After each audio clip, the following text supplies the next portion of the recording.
Bismillahirrahmanirrahim. Assalamualaikum warahmatullahi wabarakatuh. Halo semuanya, gimana kabarnya? Mudah-mudahan dalam keadaan baik-baik saja.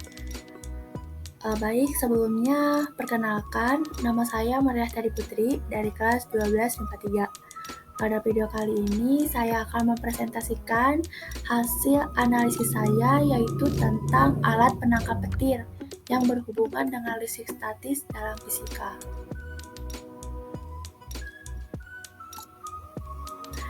Pada video kali ini, ada beberapa yang akan saya bahas, yaitu yang pertama, pengertian dari petir itu sendiri, yang kedua, proses terjadinya petir, yang ketiga, hukum Ohm dan hukum Coulomb, dan yang keempat, komponen alat penangkap petir, prinsip kerja alat penangkap petir, dan yang terakhir, kelebihan dan kekurangan alat penangkap petir itu sendiri. Baik, untuk mengefektifkan waktu, langsung saja kita bahas ke pembahasan yang pertama, yaitu tentang pengertian dari petir itu sendiri. Jadi, petir atau kilat atau halilintar adalah gejala alam yang biasanya muncul pada musim hujan saat langit memunculkan kilatan cahaya sesaat yang menyilaukan. Beberapa saat kemudian disusun dengan suara menggelegar yang disebut dengan guruh. Ketika beberapa waktu kemudian muncul petir yang disebabkan karena adanya perbedaan antara kecepatan suara dan kecepatan cahaya. Selanjutnya kita masuk ke pembahasan yang kedua, yaitu tentang proses terjadinya petir. Yuk, untuk menghilangkan rasa penasaran kita simak video berikut ini. Nah, jadi proses terjadinya petir itu diawali dengan awan yang terus bergerak secara teratur dan terus-menerus. Selama pergerakan ini, awan terus berinteraksi dengan awan lainnya, sehingga muatan yang negatif akan berkumpul pada satu sisi saja, dan sisi yang sebaliknya akan berkumpul muatan positif.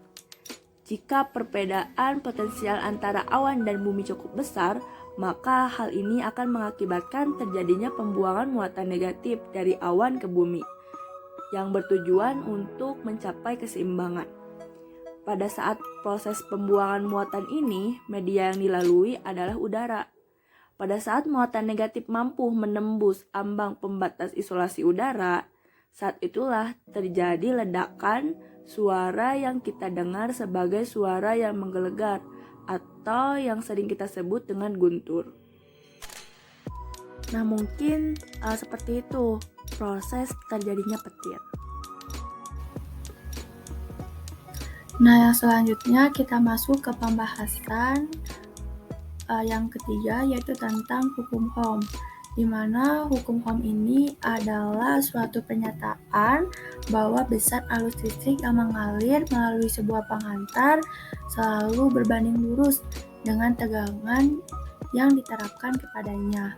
Sebuah benda penghantar dikatakan mematuhi hukum Ohm apabila nilai resistornya itu tidak tergantung terhadap besar dan polaritas benda potensial yang dikenakan kepadanya.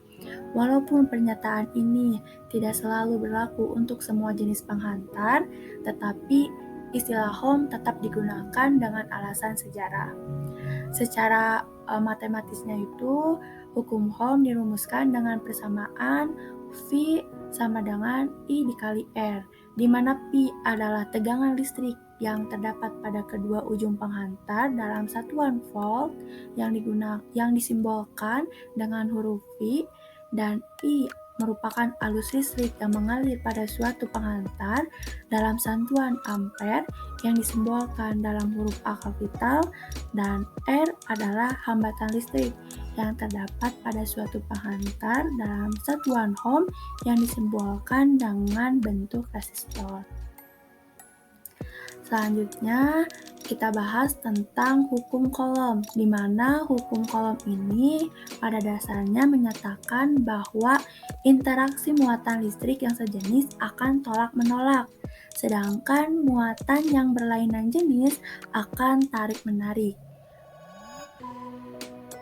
Seperti di dalam ilustrasi yang tadi, awan yang mengandung muatan negatif dan di permukaan bumi yang mengandung muatan positif sehingga menimbulkan tarik-menarik antara muatan tersebut.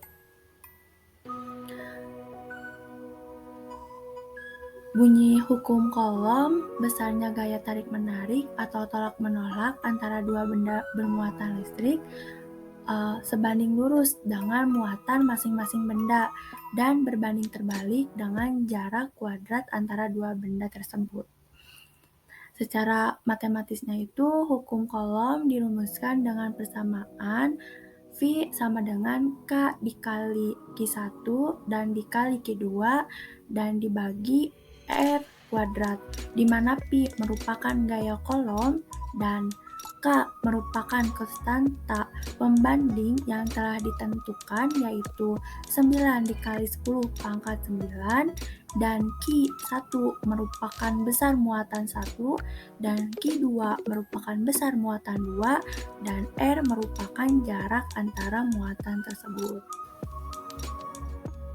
Selanjutnya kita bahas tentang komponen alat penangkap petir.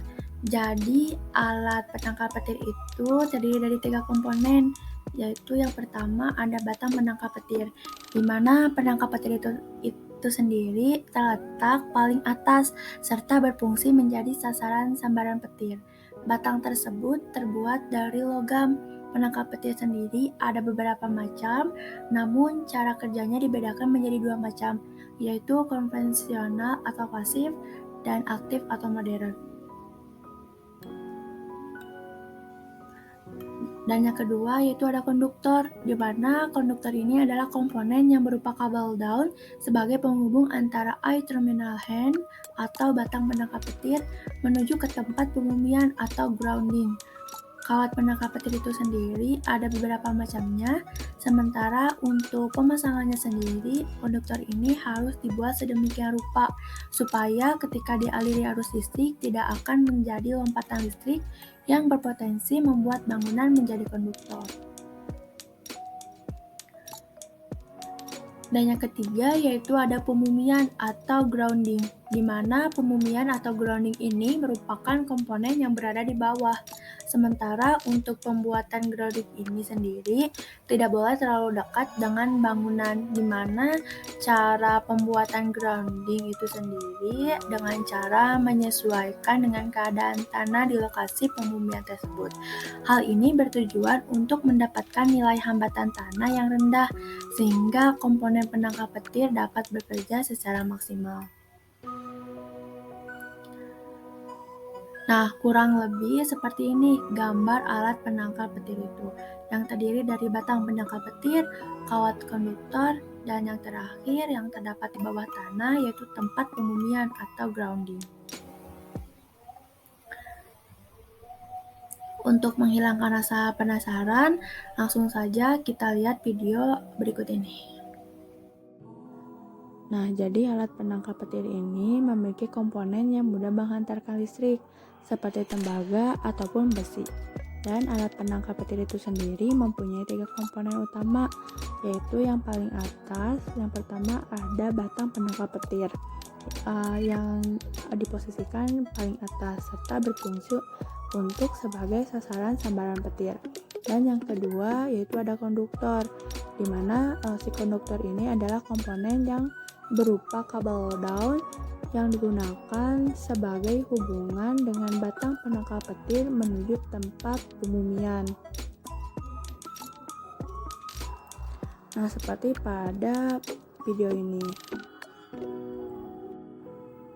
Pada umumnya alat penangkal ini konduktornya hanya memiliki 1 jalur saja, tetapi untuk bangunan yang luas biasanya mempunyai lebih dari 1 jalur yang bertujuan untuk mendapatkan keamanan yang maksimal.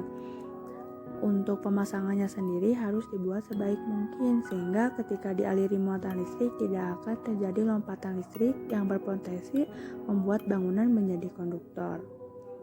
Selanjutnya yang terakhir itu di bagian terakhir ada pembumian, di mana pembumian ini merupakan komponen yang berada di bawah dan tidak boleh dekat dengan bangunan. Dan untuk pembuatannya sendiri disesuaikan dengan kondisi tanah di lokasi pembumian tersebut. Hal ini bertujuan untuk mendapatkan hambatan tanah yang rendah, sehingga komponen petir dapat berjalan dengan maksimal. Nah, yang selanjutnya itu tentang prinsip kerja alat penangkap petir. Yuk kita lihat videonya. Alat penangkap petir adalah perangkat yang digunakan untuk menyambung listrik dari petir menuju bawah tanah. Cara kerja penangkap petir adalah saat muatan listrik negatif di bawah awan telah tercukupi, maka muatan listrik positif di bawah tanah akan segera menarik. Muatan positif kemudian akan segera merambat naik menuju kabel konduktor menuju titik ujung runcing penangkap petir yang berada di atas bangunan. Ketika muatan listrik negatif cukup dekat dengan atas bangunan, gaya tarik-menarik antara bangunan semakin kuat. Pertemuan antara dua muatan tersebut memberikan aliran listrik dalam bentuk petir. Petir tersebut akan menyambar ke pangkal runcing penangkap petir dan aliran listrik tersebut akan mengalir ke permukaan tanah sehingga aliran listrik tersebut tidak akan membahayakan makhluk hidup lainnya dan tidak akan membahayakan bangunan karena dinetralisir di dalam tanah.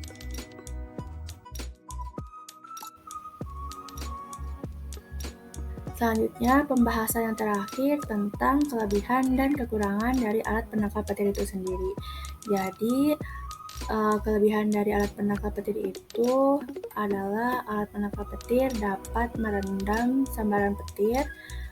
Yang kedua, alat penangkap petir dapat melindungi dari sambaran petir.